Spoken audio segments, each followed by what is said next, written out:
It's another beautiful weekend. Thank you very much for joining us again today. It's another time for TVC's weekly review of trending national issues, Standpoint. Thank you for joining us. Today on the program, we'll be traveling down to Niger Delta region, taking an holistic look at the standard of living in the area. This region has indeed suffered a great environmental setback.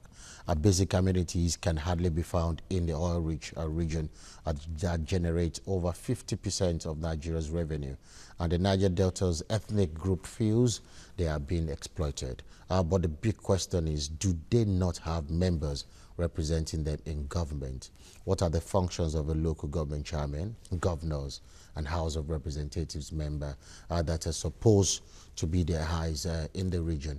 Can these people be blamed really when a one-time president of a country hails from there and wasn't able to rescue his people from environmental degradation they face? We'll also analyze how much is the present administration doing to ameliorate the difficulties the people are facing over there also. And there's a need to ask if the activities of the militants like the Niger Delta Avengers agitating in the area, helping the situation or making matters worse. So a lot of questions today. Don't forget, you can also join the conversation by calling in when the phone lines are open. These are the issues on the front burner today. I am Dakwo Aruwaje. When we return from the break, I will introduce my guest. Stay tuned.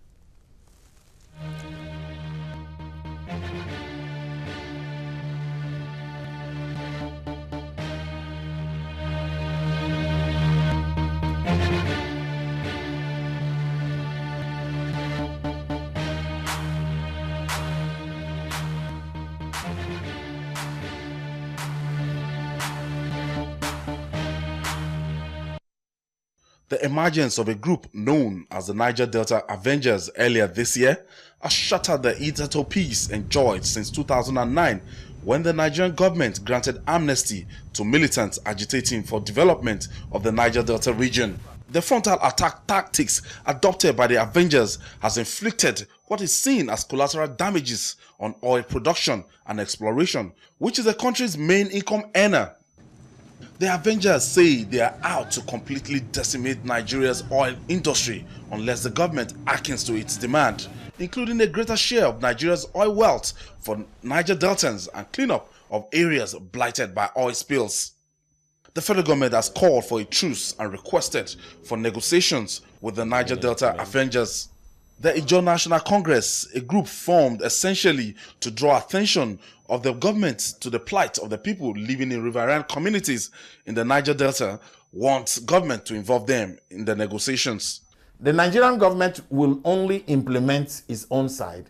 On the side of the militants, they also will allow repairs, immediate repairs. In fact, if the INC is on board, we will certainly call for a 3-month period for which the dialogue has to take place.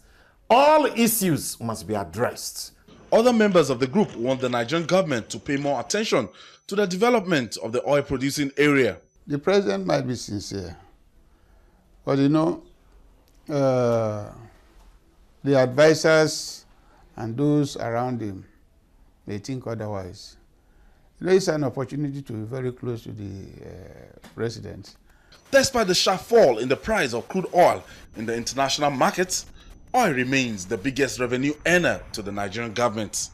Ayodele Ozugbakun, TVC News, Lagos.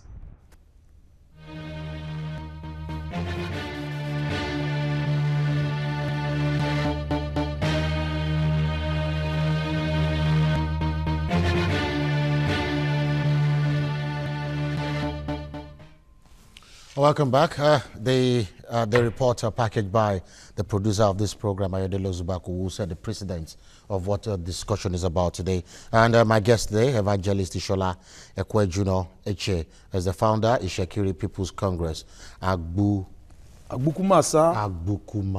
Yes, that's what we are known for. That Agbukumasa means with fearless people. Fearless people. Yeah. Thank you very much for joining us, Evangelist. Thank you, and also I have Chris Uwokobia.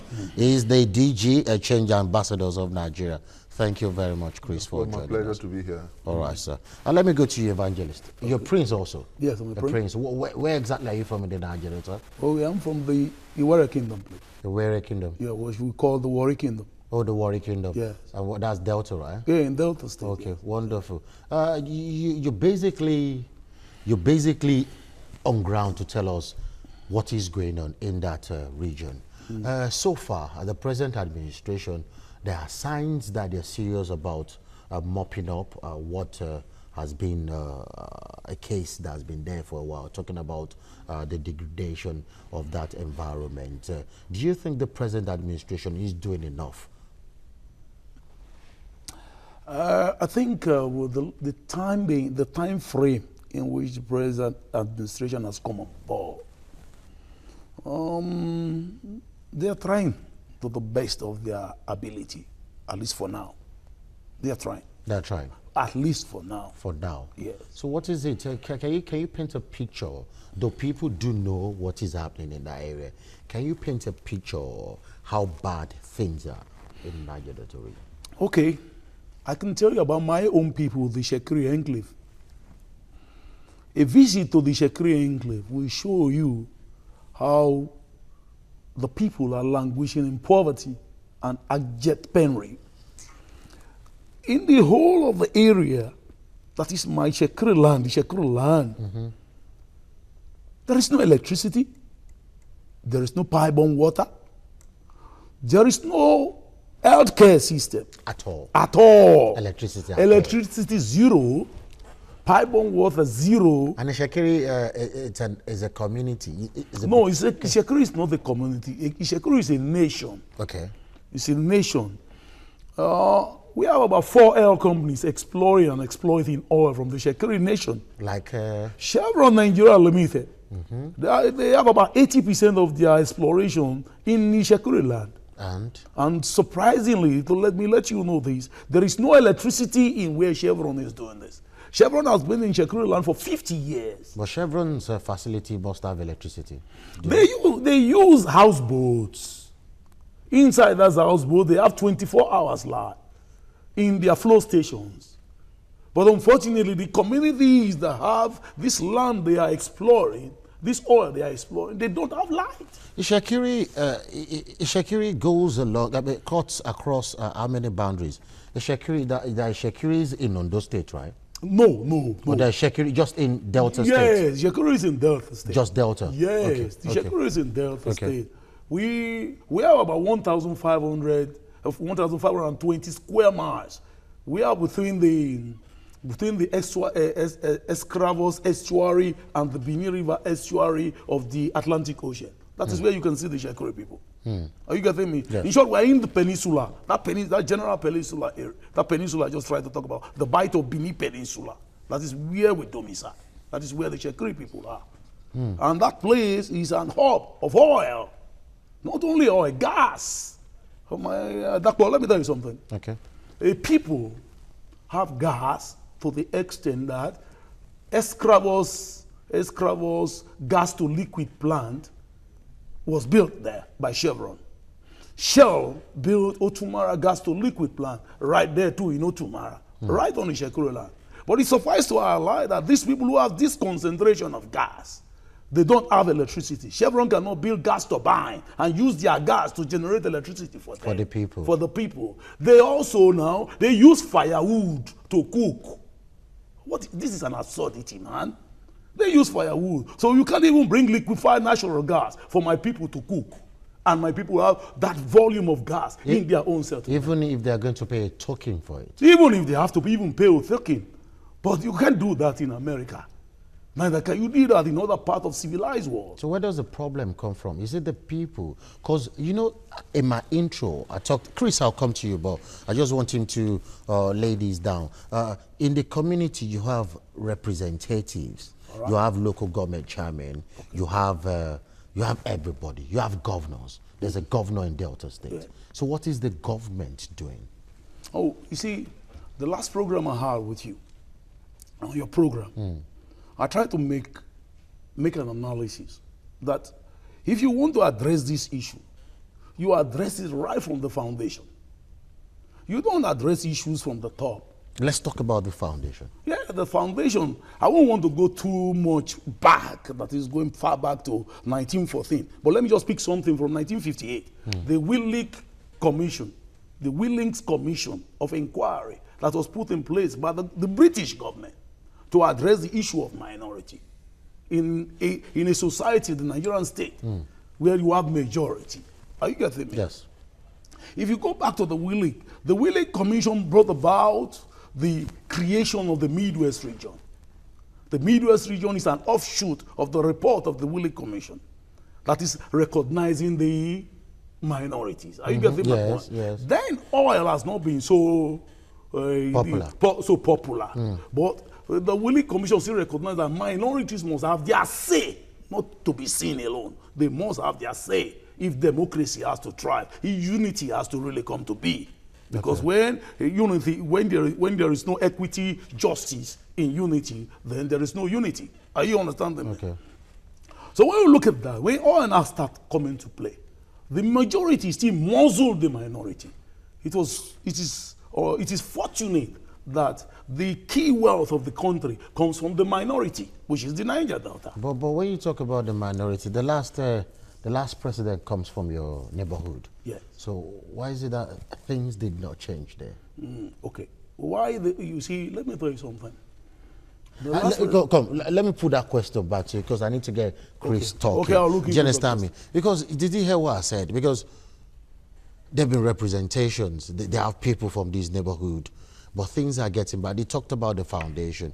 Was that the real problem, Chris, or did they get bad when we had the Constitution, or initially got bad from the beginning? I think it's a potpourri, Dagbo. The first thing to note is that in the First Republic, we had a semblance of fiscal federalism, we had a semblance of resource control, we had a nation that was predominantly predicated on justice and fair play. And so we had the disparate regions develop. You know, don't forget that the Cocoa House in Ibadan came off the wealth of the Southwest. Don't forget that Liberty Stadium was built. Television, actually, the Southwest had television before Northern Ireland and even France. You know, we had so much wealth.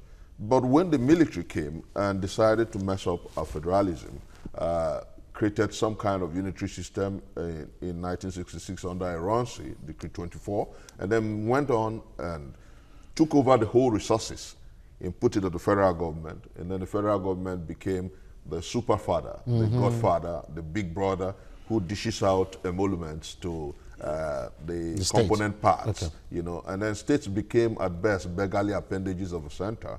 And therefore, state governors began to use Abuja as an alibi, you know, because now rather than spend their resources in developing the regions, they loot, steal, and engage in wanton pillaging of our collective patrimony. That is exactly why a state like Delta, if you look at the internal debts, Delta has the highest internal debt in Nigeria, about 367 billion. Akwa Ibom, which is the richest oil-producing state, has about 147 billion. So rather than develop your people, rather than plow back the resources you get to the betterment and the benefit of your people, they loot them. And you mean the governors now? Yes, the governors. And for instance, that of Delta State? Sadly, yes. And they loot them. And then we have had the NDDC since about 1999, or precisely, effectively, since about 2001. We have had the Ministry of Niger Delta. We have several agencies that are supposed to impact the community. And they have derivation. Rather, yes, you have the 13% derivation. Rather than impact the community, we have people who have taken to pillaging, looting of our collective wealth as a vocation. And now, that is exactly why, Dakbo, the agitation began effectively in 2004, 2005. You had MEND come out, you had the Niger Delta People's Agitation Front, you had several other movements coming up. And in his wisdom, our former president, may God bless his soul, Yar'Adua, tinkered with a resolution of the crisis and brought on the amnesty project. I perhaps may not be a fan of it. I wrote to them then. I was called to deliver a paper, and I did. And I told them that what is most important for our country now is not necessarily amnesty. Use the resources and turn the Niger Delta into a huge construction site. When you do, mothers in the Niger Delta and fathers in the Niger Delta will tell their wards, you know, Sise government don't they work for here? So you cannot destroy it. You not see the big work when government they do, not bomb, not blow up anything. You know, it would have been development rather than cash rewards. That's the pictures coming from your neighborhood, right? Yeah, that's the pictures coming from. This is Batenetie. This is in Ishekuri land. That's Batenetie. This is the way people live in Ishekuri land now. Wow. You know, so like I was saying, now if you see these pictures, your heart will break. I heard my brother here when he talked about a community, an ethnic nationality that gives to the national grid, so much gas.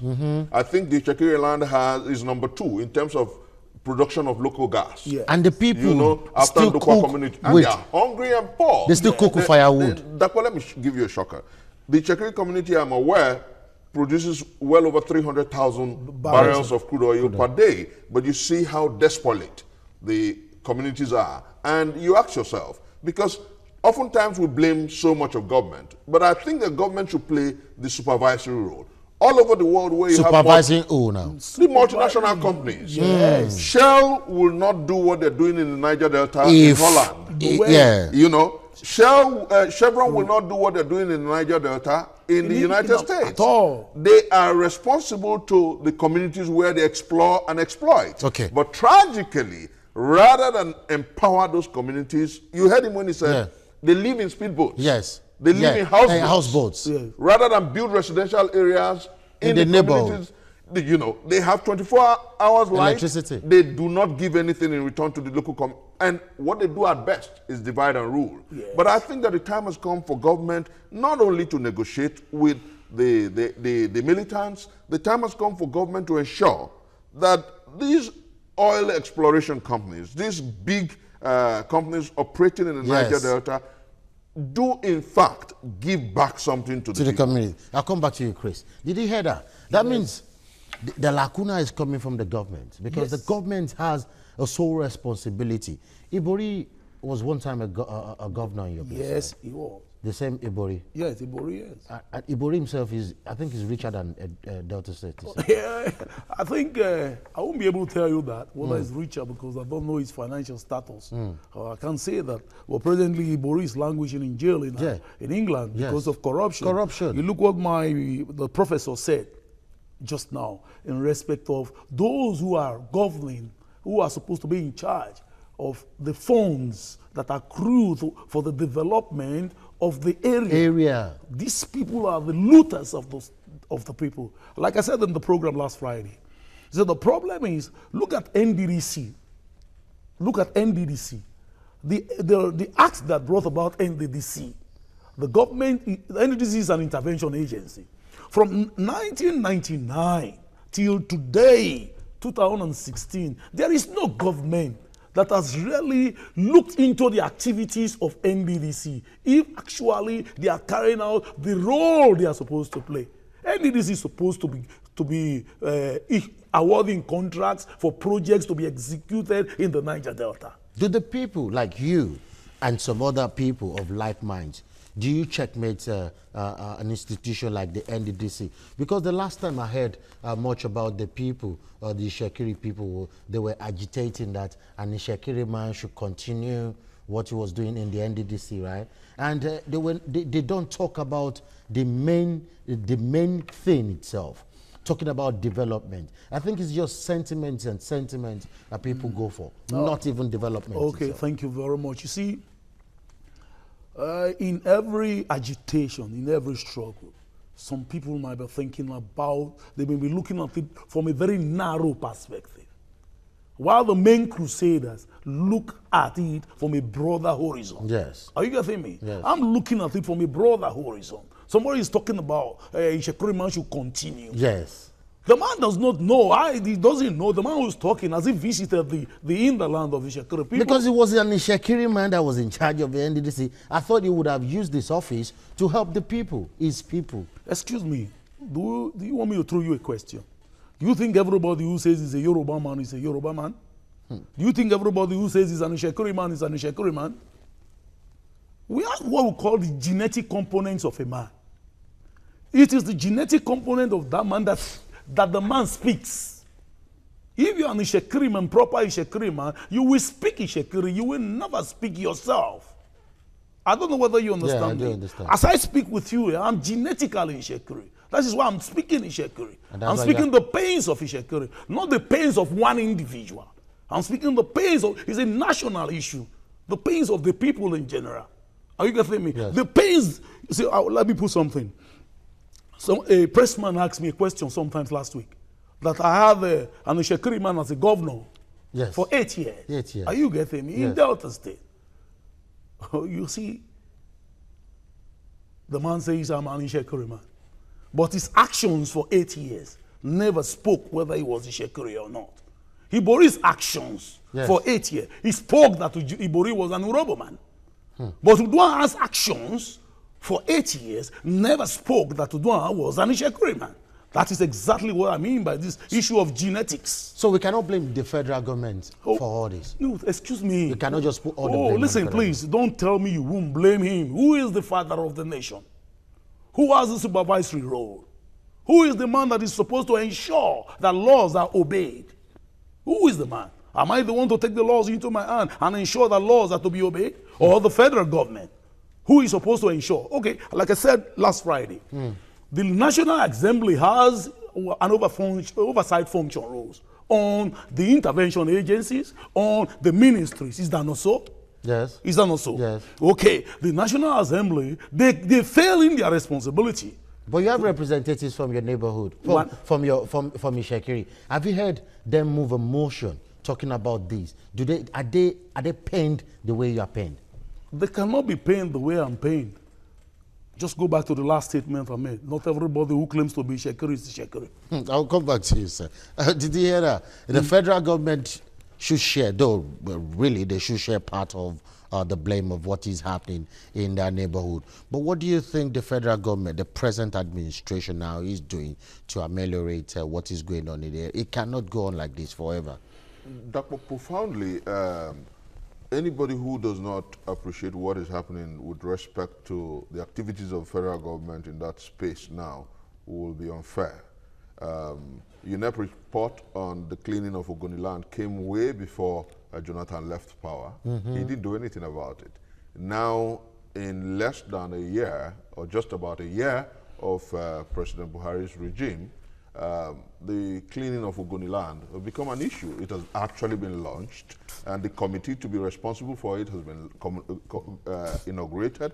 And so it is important to note that we have not only a body language, but a proactive effort at ensuring that the government wins the confidence of the people. That's point number one. And then point number two, the issue about dialogue. Even in the face of sufficient provocation, even in the face of well over 100 pipelines having been blown up, the government is insisting on dialogue rather than war, which is profoundly important and commendable. Then point number three, the engagement of the leadership of the Niger Delta ethnic nationalities is ongoing, and I think that government should spread the large further and reach out to many other communities, because it is not necessarily about the Ijaws. You know, Ijaws are one in a Niger Delta space that has over 60 ethnic nationalities. So I think that the engagement should be broadened. But above all, I believe that if a government that comes into power and in 1 year, they're saying, we will implement the cleaning report, that's sufficient goodwill. And that government deserves commensurate support from the Niger Delta space. And interestingly, you are aware that the Minister of State for Petroleum has gone to even some of the creeks to talk with the people. I believe that what is just, you know, and the quid pro quo for what government is doing is for the Niger Delta leadership and the agencies, the groups and the bodies to recognize and come to the dialogue table. Because at every point, every agitation is useful and fruitful when it gets to the table of dialogue. all wars fought before and today ends up at the table of dialogue. So I do sincerely believe that the way to go is for us to rather do the dialogue than war. Because if you go to war, we're all going to be losers, because not only will the government perhaps have the stronger hand, but the bile of hate and the bile of anger will fester not only in this present generation, but in generations after. And I believe that what we must at all times do is to exhaust first the pillars of the vistas of dialogue. And interestingly, government is doing that. So it's commendable. Let's discuss dialogue. You said you're an evangelist. Yes. Like an evangelist, church evangelist, like, or just an appellate? No, it's not an appellate. I'm an evangelist that uses my life to evangelize the word of God. Okay. I speak the word of God. I stand on the truth. Okay. And I speak the truth. Okay, let's talk about the truth now and talk about dialogue. All right. If you have the opportunity to be on the table of dialogue, what is it that you put first to the government? And again, the boys, do you think the boys, the militants in that part of the country, are they really representing the people? No. I said so before. The militants are not representing the people. What is the percentage of the militants compared to the population of the people? The percentage of the militant is not up to 2% of the entire populace of the Niger Delta. But they seem to be outspoken now. Because they have the weapons of death. They have weapons of death. Since they have weapons of death, they tell you they are speaking for themselves. Men started violence. Listen carefully. Men came in violently. The government came out with carrots. Money was given. Leaders of men overnight became billionaires. Are you getting me? Now, leaders of men now, they are all billionaires. Some of them became contractors in NDDC. Are you getting me? The projects that they were supposed to execute in their own homeland, they do not execute it. They diverted the money to themselves. And they were, initially, it was presumed that they were fighting for the people. Definitely. Are you getting me? You see, that's why I told you, it's not everybody that says, Lord, Lord, that will get into the kingdom of God. It's not everybody. The people who came in the name of the Lord Jesus Christ are languishing. They are milking the people dry in the name of Jesus. So these people came in the name of struggle. Today, go and look at the kind of houses they have. But the same people you claim you are trying to liberate, they are languishing in abject poverty and penury. If you go to Ishekiri land, for example, if you go to a town called Tebu, the government gave out the contract for electricity in Tebu. If you can, what you are seeing on the screen now is an health center in Bokoda. This is an health center. Yeah, it's an health center for animals, right? Oh, but there's nobody there. No even equipment there. It's already all overgrown with weeds. But somebody was given that job to do, and the person did not do it and did not do the right thing. And the person might be from the neighborhood. He's the same person from the neighborhood. So what are we talking about? The government should attack corruption. Bring the people who have been given this job. Where is this? This is Bokoda. This was part of the houses that were burnt during the Shekuri Ijo crisis. Are you getting me? You see, these were houses. This is in Jakpa. This place is Jakpa. These are houses that were burnt during the Ijo crisis. They were never built back for the Shekuri people.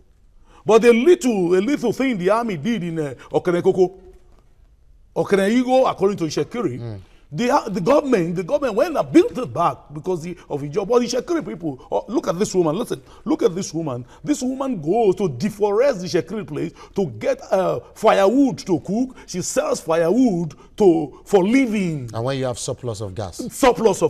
And Chevron has destroyed the waters, they can no longer fish. So what do they do now? They go to the bush, cut all the mangrove trees, and start selling them to survive. Okay, you still there? Good afternoon. Hello, good afternoon. Yeah, good afternoon, sir. Thank you for enlightening us more on this Niger Delta issue. You're welcome. Yeah. I want to talk to the people on the platform over there. Okay, they're listening. Okay. The issue is that sometimes ago, at least for good 6 years, the son from that place is the president of Nigeria. Just like Yoruba used to say that, okay, you have a knife with you and you have a yam with you. You can do yam anyhow the way you like. Now, the man was in power. He's unable to even control the situation over there. All the blame should not be put on government. Like just a cooperative health center now that is bushy. And that thing, I believe that is given to one of the members of the community there to do the contract. And they are looking at him. All those things cannot happen in Yoruba land. If they know that, okay, you are giving the money to do a certain project and you refuse to do it, people will descend on you. They will not allow you to have a rest of mind. Okay. In fact, they can even dissolve your property and they will not even allow your family to rest. Yes. They will consult all your head and your place. But in this place, it seems as if they are turning to side play the way they do. Let's confront let's call the spade a spade. Let's call a spade indeed. Thank you so much, Aki. I have to let you go to leave space for others to call him. Did you hear what I said? You had your person there. Let me say this.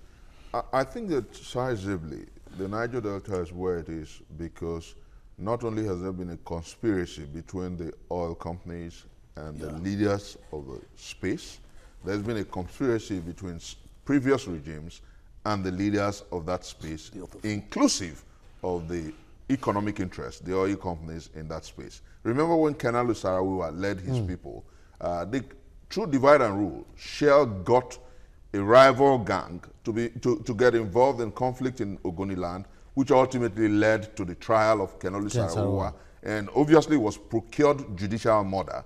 And Shell went to court to observe, they had lawyers who went for a watching brief in the Kenoli murder. Now, as you and I talk, the time has come.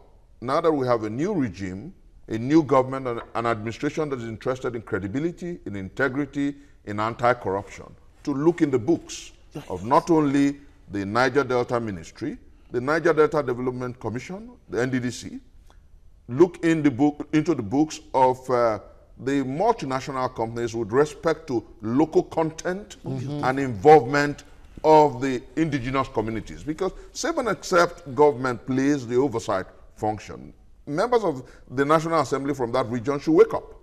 Senators should wake up, House of Representative members should wake up and think about the community where they hail from. Because, Dakpo, I'm going to say this, I'm not sounding like a prophet of doom, but with the way the world is going, a la clean energy, if nothing is done to develop the Niger Delta space today, in the next 20 years, perhaps crude oil will not be the hot gold it is today. Because America is talking about using elephant grass, bentane and several other things to run cars. They're thinking about electric cars. People are looking at clean energy because they want to protect the environment. Can I quickly take a call from Delta? Carrie. Is it Carrie? Hello, good afternoon. Yeah, good afternoon, Carrie. You're calling from Delta? Yes, from Warren Delta. Warri, thank you. Yes.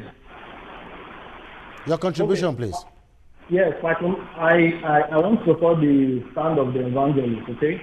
I think our leaders are solely to be blamed for whatever is happening in the Niger Delta, right? Because I'm from an oil-producing community called Ogla in the local government. I believe the evangelists should know that place. Okay. Our leaders are the problem we are having in the Niger Delta. Even in my immediate community, we have projects given to the so-called elders and leaders of the community by NDDC and the SOPADEC, and they don't do this project. The oil companies are spending so much on their social responsibility, but these people are losing the money. They are not doing anything to show. Look at the issue of the ex-militants or criminals, like I'll call them. They are all billionaires, but we, the people, are dying, starving, and so poverty-ridden that we don't even know where we're going from. So the issue, we Niger Deltas, we have to start our leaders and these so-called elders in the region. They are the problem, not the federal government, because billions are being expended on projects in the Niger Delta. Look at NDDC, look at the SOPADEC, look at the Niger Delta Ministry. What are we talking about? So that's a big one. It's so annoying. The Niger Delta Avengers, they don't even have anything they are fighting for. We've seen this before with the men that is so-called ex-militants. They are not agitating for the people, they are agitating for their own selfish reasons and not for the Niger Delta region. Because at the end of the day, these people will become billionaires and the region will still remain poor, underdeveloped and so backward the way it is. All right, and thank you so much, Harry. Thank you so much for that. I'll let you let him conclude. So I'll go back to you. Now, if nothing is done to develop that space now, perhaps in the next 20 years, Chevron may have moved out because the hot gold, the liquid gold called oil, may cease to be the hype across the world. So it's going to look like Chevron just came, made its money and just went. Where's Oluibiri? Go the first place where oil was found. Oil was struck in commercial quantity. Oluibiri is more like a ghost town today. Nothing there. The flora and the fauna has been destroyed. Their farmland is messed up. The fishing, And as you and I talk, the leaders of the Niger Delta must begin to avoid this situation of inciting insurrection or crisis for money. And think about how they develop that community, the space, because save and accept, we exchange development for whatever's happening today. Posterity will laugh at us. Posterity will be very angry with us. Because what we must do now is, as government is willing to negotiate, make the major issue, the major trust, development of the space, not cash for the boys. Okay. You wanted to chip in? Yeah, I wanted to chip in something. It has to do with the activities of Chevron Nigeria Limited. I'm very specific about Chevron because they concentrate more in my own area, in the Shekuri area. And they don't do no nothing. CSR. You see, let me tell you. They don't do anything at all. Nothing. You see, the participation, there is what we call local content. Go to Chevron management, employment, that is the workers. Shekuri people don't have up to 0.5% of the workforce of Chevron. But they claim they give the boys job, but they are too lazy to work. Who said? We have National Association of Shekuri graduates. We created National Association of Shekuri graduates because of Chevron. So that Chevron can come to a pool of Shekuri graduates and employ them. But it suffices to highlight today that Chevron takes people from other areas. I'll give you a very good recent thing now. The EGTL is supposed to do a turnaround maintenance in Escravos. Now, there is no Ishekri, There is no Ishekri contractor that is given any contract in that turnaround maintenance. The workforce were all brought from Lagos and other parts of Nigeria into Escravos to do that. And my own people, the Ishekri people, they don't have jobs. They are all riding Keke Okada inside town. Ishekri with such an enormous wealth. We produce over 300,000 barrels of oil every day for the federal government. I have Obe on the line. Obe is calling from Lagos. Good afternoon, Obe. Good afternoon. Yeah, good afternoon, sir. Yeah, thank you. Thank you. You know, what I want to suggest, as a Nigerian, when you look at what is happening there, of course, you will have pity for the people. But notwithstanding, then if they have known that it is their leader who are doing this thing, then instead of fighting with the whole Nigeria or fighting, why can they not fight with their leaders who are embezzling their money there instead of now agitating? Because already federal government has put a lot of money there. So then if they know the causes of their problem, why can they not, as they are picking all these people and hiding them and demanding for money, then why can they not? Like the former person said that if this thing were to be in Yoruba land, we will not allow even the family to rest, not to talk. So what they ought to have done is that, because no matter how much the government people there, they will still mismanage it. Like the other people now, they have made them to be a billionaire. Then some other people also will rise up again and giving another name that this is what they want to do. So, like Med, like this one now, all those people, by the time these people who are agitating now, by the time they go, another one will be formed. Then federal government, are we now condone that every people that want to go or get something money should go and form association so that he will get up? So they should fight their leaders first. Thank you so much, then, Obe. The time that Ibori James, look at the time when he was in court. Hello? Yeah, okay, you made your point already. Thank you so much, because you talked about the Ibori part of it. You see, let me ask you a question. You're talking about restructuring. Even some of the militants might not even know what restructuring is really about, because some of them are talking about the balkanization of Nigeria. They want to be cut off from Nigeria. Is that the point now, or they should be given the right they are entitled? And he was saying the leaders, because even if you balkanize Nigeria or you take Niger Delta out of Nigeria, in Niger Delta alone, you have how many ethnic nationalities? You have the Ijaw, the Shekiris, the Urhobos. Are you going to be united? Because even in Delta State, you can see someone, a governor had so much money that can even build a state itself, and the state is left in abject poverty. So whose fault is it then? Is it the structure or the people? First of all, let's talk about the issue of this balkanization. I want you to look at something. Let's go back a little bit into history. In 1914, when Nigeria was to be amalgamated, the Northern and Southern Protectorate, there were treaties that were signed by nations, treaties that were signed, which brought about it. I remember very vividly that Shivdor Numa, who was the paramount ruler of the Shekiri nation then, signed on behalf of the Shekiri nation. And also the Jaja of Okpobo too, signed on behalf of all the parts of the Niger Delta. Yes. So if you look at the present composition of the Niger Delta, the two paramount rulers that signed that treaty for amalgamation, Jaja of Okpobo, Shivdor Numa of the Shekiri nation. So I don't want to be talking about balkanization of this country. But what is it structuring? Yeah, what I think we should do, the professor just said it, true federalism. True federalism. When you are doing something truthfully, there will be accountability, there will be equity, there will be justice. So if something is, you control what you produce, and you give the federal government a certain percentage. A certain percentage. But the question again is with the examples we've seen, the people, the leaders have been like even some militants. They just go there, they fight, they claim they're fighting for the people. At the end of the day, when they find the wealth, they forget about the people. Excuse me, somebody was saying on air, a man said something, that if we are to be in Yoruba land, you fight the people. Are you getting me? You see, civility does not give you right to take the laws into your hands. Not that we don't know these people, you understand? But we expect the man who is with the stick to wield the stick, which is the government. Are you getting me? Here's the government. I won't go and meet a contractor a failed contractor. I won't mobilize people. The moment I mobilize people to that contractor's house, he has a right to take me on. For what?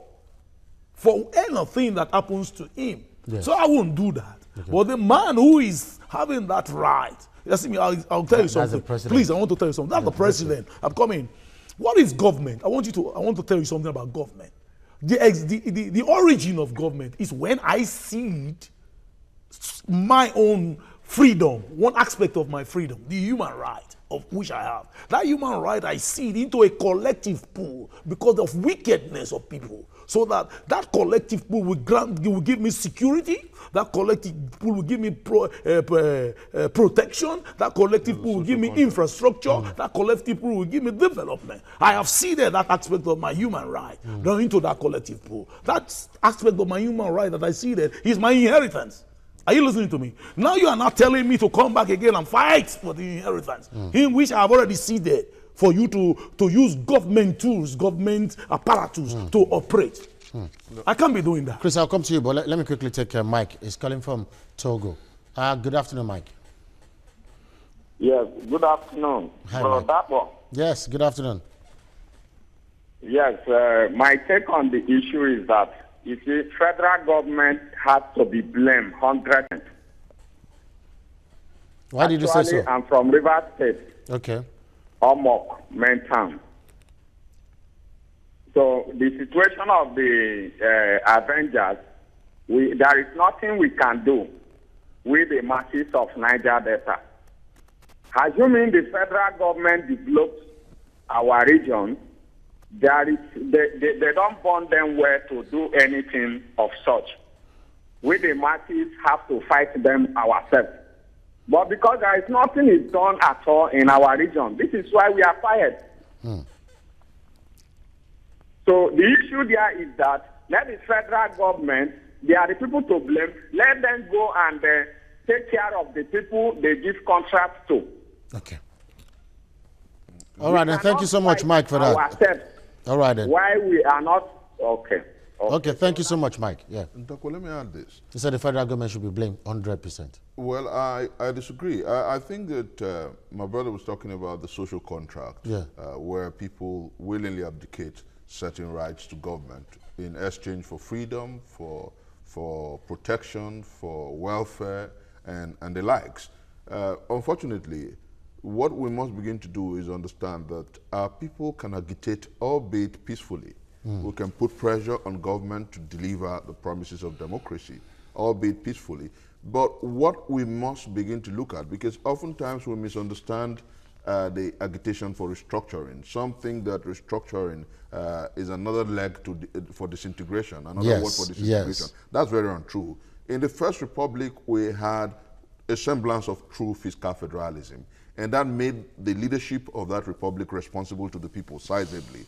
And what we can do in this dispensation is to ask for a return to values of true fiscal federalism. I'll give you a practical instance. If you have true fiscal federalism, that usual alibi that the governor in Delta State will say, we have not gotten money from Abuja, will disappear, because the local government chairman can say, oh, we get 20 billion every month from my local government that is oil rich, and we have given the money to the state governor. So that alibi that almost always excuses corruption will disappear. The government will get more responsible to the people because the people know exactly what they get. Devolution of power implies that power will devolve from the minute localities to the top. And I do sincerely believe that that's what obtains all over the world. That's why nations prosper. If we want this country to prosper, I'll give you another instance, Dakbo. Nasarawa State is tinkering, has deep responsibilities with paying salaries. They have problems with paying salaries. Nasarawa State has 34 mineral resources. Kaduna State has 30 mineral resources. Jos Plateau has 28 mineral resources. And they're waiting for oil. The law does not allow, the law puts everything in the federal government. Yes. So we have to restructure so that these states can exploit maximally their resources, pay salaries, pay monies to the center, and then you have a successful nation. I do sincerely believe that when we restructure, the pyramids of granite will return. Yes. The cocoa fields will sprout again. The coal of Enugu will become major substance of wealth. The palm canals, palm fronts, the timber plantations in the old Midwestern regions will return. And at the end of the day, you're going to find out that this country, every region and every section of this country has enough wealth to take care of its people. I do sincerely believe that that's what we must begin to do, and do it peacefully. I believe that if we frontally and proactively pursue the philosophies of restructuring, what it will do is make every Nigerian feel truly appreciated, create the vestiges of equity, justice, and fairness, and give everyone a true sense of belonging. That way, you will not have some renegade boys holding and wielding weapons against the Nigerian enterprise.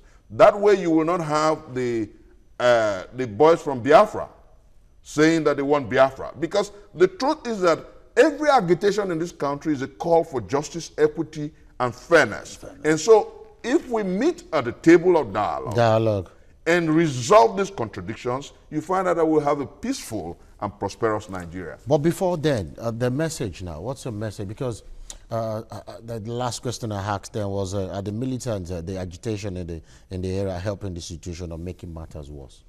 The agitation is making matters worse in the sense that they are destroying the ecosystem. Yes.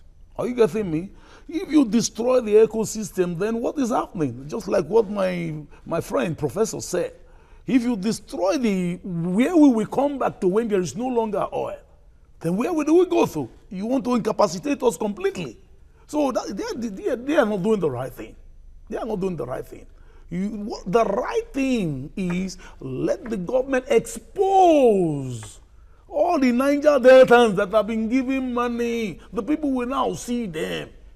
If the government exposes them Are you getting me? Federal government brings out NDDC, publish all the contractors who were giving jobs. But wait, let me chip this in. Do you know there are past governors there that have been is not safe with guessing now. The cases have been to court. Some are jailed, were jailed, like the Boris of this world, the Alamesias of this world. They still have their supporters. No matter what, they still have their supporters. Let me quickly take Atta from Nasarawa, and I'll put the question to you. Good afternoon, Atta. Hello, Atta. Good afternoon. Good afternoon. Yes, my name is Atta. I'm calling from Nasarawa. Okay. The case of the Niger Delta is the case of how Niger Delta underdeveloped the Niger Delta. Atta, you should stop listening to yourself. Just continue talking. You see, the issue of a Chevron and the oil exploration in that region, payment of royalties have been made by those companies. They are fulfilled. They fulfill all their contractual obligations. They pay taxes, and the issue of corporate social responsibility is an ethical issue. It is not. They are not bound by law to build anything in that very region. So let us be very specific and objective in our analysis. Okay. So they just use that discretion. That are supposed to be a bridge between the people and the contractors are not doing their work. Definitely, they should be held accountable. Why is the Niger Delta region, NDDC created in the first instance? If that tool of governance is not yielding dividends, then it's going to be raised. Let us not manage this kind of.